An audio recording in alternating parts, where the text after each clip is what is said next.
ഉദ്ഘാടനത്തിന് അടിപൊളി പരിപാടി. മുഖ്യമന്ത്രി കേരള സവാരിക്ക് ഫ്ലാഗ് ഓഫ് ചെയ്തു. എന്നാൽ ഉദ്ഘാടന ചടങ്ങ് കളറായതല്ലാതെ കാര്യമായി ഒന്നും നടന്നില്ല. ആപ്പ് പ്ലേ സ്റ്റോറിൽ ലഭ്യമാകാൻ പിന്നെയും സമയമെടുത്തു. ഒടുവിൽ പ്ലേ സ്റ്റോറിലൊക്കെ വന്നു. കുറേ പേർ ആപ്പും എടുത്തു.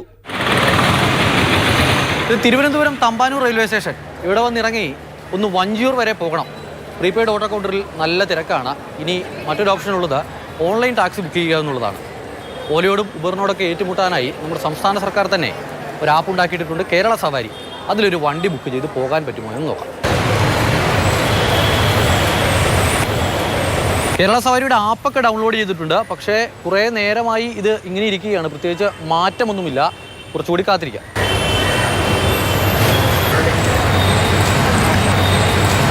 ഇതിപ്പോൾ കുറേ അധികം സമയമായി ഡിസ്പ്ലേയിൽ ആകെയുള്ളത് ഒരു പച്ച കളറിൽ ഒരു വട്ടം ഇങ്ങനെ കറങ്ങുന്നതാണ്.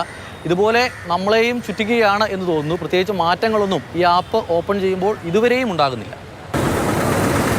എന്തായാലും ആപ്പിൻ്റെ കറക്കം അവസാനിച്ചിട്ടുണ്ട്. ഇപ്പോൾ ഡിസ്പ്ലേയിലുള്ളത് ഇങ്ങനെ ഒരു വെള്ള നിറം മാത്രമാണ്. അതായത് കേരള സവാരി ആപ്പിനെ വെള്ള പുതപ്പിച്ച് കിടത്തിയിട്ടുണ്ട്.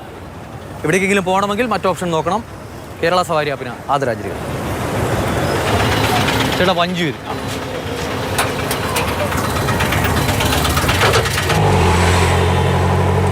ചേട്ടാ, നിങ്ങൾ ഈ ഓൺലൈൻ ആപ്ലിക്കേഷനൊക്കെ ഉപയോഗിക്കുന്നുണ്ടോ ഈ ടാക്സി സർവീസിന് വേണ്ടിയിട്ട്? ഉപയോഗിക്കുന്നുണ്ട്.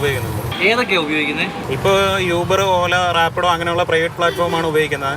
ഈ നമ്മൾ ഇടയ്ക്ക് സർക്കാരിൻ്റെ ഒരു സംവിധാനം ഉണ്ടായിരുന്നല്ലോ, സവാരി എന്ന് മറ്റേ പറഞ്ഞു. സവാരി എന്ന് പറഞ്ഞിട്ട് ഒരു ആപ്പ് വന്നിട്ടുണ്ടായിരുന്നു. വന്ന സമയത്ത് ഞാനും അതിൽ രജിസ്റ്റർ ചെയ്തിട്ടുണ്ട്. ഒരു റൈഡേ കിട്ടിയിട്ടുള്ളൂ. അതിനുശേഷം ആപ്പ് വർക്ക് ചെയ്യുന്നില്ലായിരുന്നു. അപ്പോൾ ഇടയ്ക്ക് ഒരു ആപ്പ് അപ്ഡേറ്റ് ചെയ്ത് വർക്കിംഗ് ആക്കി. അത് കഴിഞ്ഞിട്ട് റേറ്റ് കുറവായതുകൊണ്ട് ബുക്കിംഗ് കിട്ടാത്ത അവസ്ഥയായി.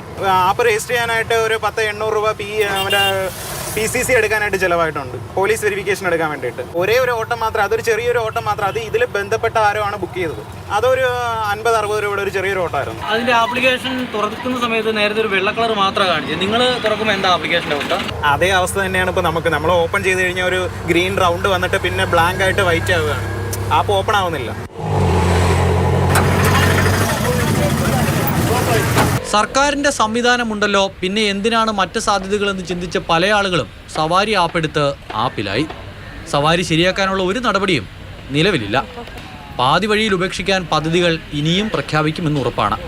പൊതുജന നന്മയ്ക്കായി ഒറ്റ കാര്യം മാത്രം ചെയ്ത് സഹായിക്കുക. ഇങ്ങനെയുള്ള പദ്ധതികളുടെ ഉദ്ഘാടന പരിപാടികളെങ്കിലും കുറച്ച് ലളിതമാക്കുക. ആ മാമാങ്കത്തിൻ്റെ ചിലവെങ്കിലും ഖജനാവിൽ ബാക്കിയുണ്ടാകുമല്ലോ. ശ്യാമിനൊപ്പം അമൽ തേനമ്പറമ്പിൽ, മാതൃഭൂമി ന്യൂസ്, തിരുവനന്തപുരം.